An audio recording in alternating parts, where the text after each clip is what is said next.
Interested saan? Kasi, yun nga po, ang gaan kasi na loob ko sa kanya. Tapos, masaya lang. Hindi stressed. Pagka kasama ko siya, maligaya lang kami, ganun.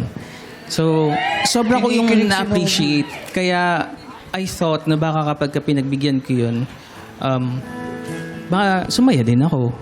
Malaman ko, ma-realize ko, matutunan ko kung ano talaga ibig sabihin nung... Tama ba? Gusto mong itry kasi gusto mong magka-girlfriend? Yes, that time. Bakit may need na magka-girlfriend ka?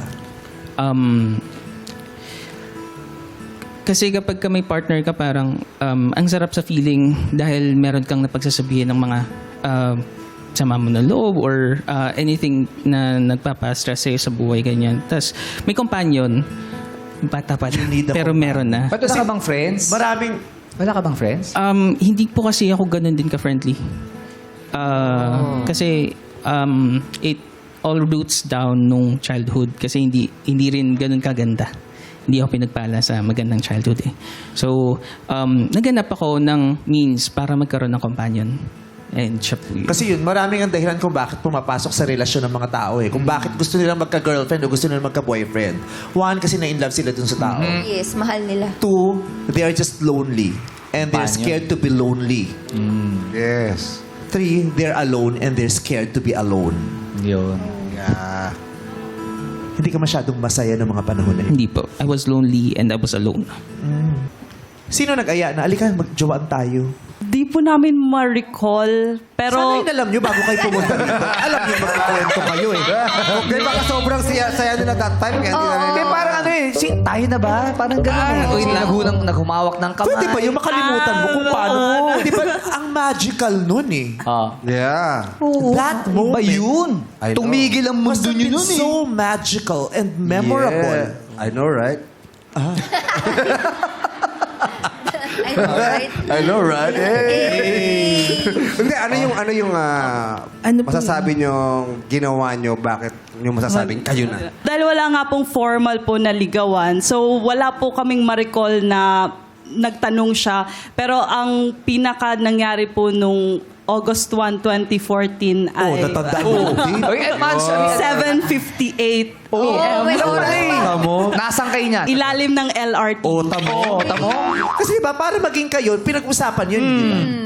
Someone must have initiated the talk. Kahit sobrang casual man yun. Very true the rain, sabi ni Mariah Carey. Especially Ay, sa'yo. ibig sabihin si Ivan. Hindi, naalala ko na kasi. Saan, Ivan? Sige, paano? Hindi, ano po to, sobrang bilis po kasi ng pangyayari. Tapos parang pauwi na po kami noon pa Cavite. And then sabi ko sa kanya, gusto mo tayo na? Sa'yo Ikaw galing. nagtanong, Ivan. Tinanong kanya ng kasual lang. Gusto mo tayo na? Tapos ikaw naman, And for the first time po, hinawakan ko po yung kamay niya at that time. sinabi niya, mabilis. Diba? Pwede, gusto mo tayo na? Tapos hindi ka nakapagsalita, hinawakan mo yung kamay niya. Opo, kasi Anong ginawa mo sa kamay niya? Ayun na. Holding hands. holding hands. Holding hands. Fingers intertwined, gano'n. Maraming tao yun. Wala. Parang wala po eh. Walang tao. Pagkakataon. Ano Yun pa? na, umuwi na po kami. Wala naman ng tao. Ba't umuwi pa kayo? Crush na crush. Inaantay mo yun. Did you pray for it? Opo. Parang lagi ko na-imagine. Ma-imagine si ate. Basta kayo pumupunta nun sa imagination mo. Kasalan na po agad. Ang bilis. Kasalan agad. Si Paolo. Kasalan agad. Pero ninang siya.